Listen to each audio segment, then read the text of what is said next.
Shaira Moro, tinawag na magnanakaw at binanatan pa ang production company ng Indonesian band na Papingka at singer na si Siti Badriah dahil sa paggamit nito ng kanilang melody. Humaharap na naman sa bagong copyright issue dahil sa bandang Papingka ang Moro singer at Queen of Bangsamoro Pop na si Shaira dahil sa kanta niyang Forever single.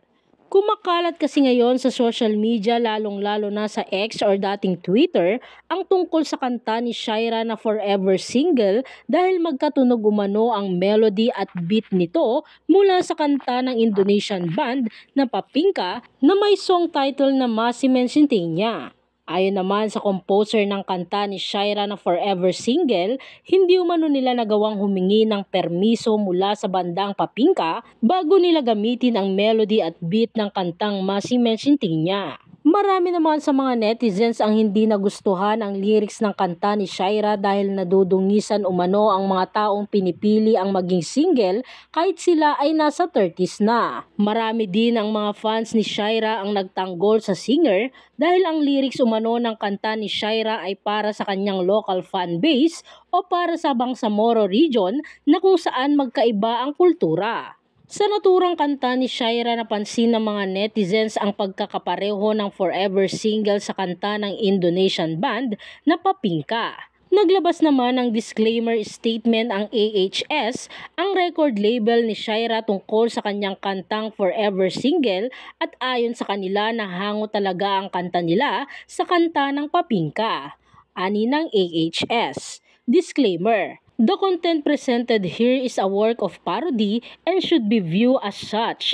This work is intended for entertainment purposes only and is not associated with the original creators or any entities affiliated with the original work. Nakarating nga sa Indonesian band na Papingka ang paggamit ni Shaira ng melody at beat ng kanilang kanta na Masimen Sintinya at agad sila naglabas ng kanilang official statement. Ayon sa Papingka, hindi humingi ng permiso ang kampo ni Shaira para gamitin ang kanilang kanta. Pumapayag umano silang gamitin ang kanilang kanta bilang music cover pero hindi pwedeng pagkakitaan. Ani ng Papingka, I hope musicians respect other people's properties. Their music covers are fine, but you must ask permission to use any song melody before uploading it. Credit is not given if you earn income from the song. It's theft. Samantala, binanatan din ng Indonesian singer na si Siti Badriah ang production company ni Shaira Moro dahil sa paggamit nito sa melody ng kanta niyang Lagi Syantik sa kanta nitong Babaero. Si Siti Badriah ang ikatlong foreign artist na inireklamo si Shaira ng copyright infringement.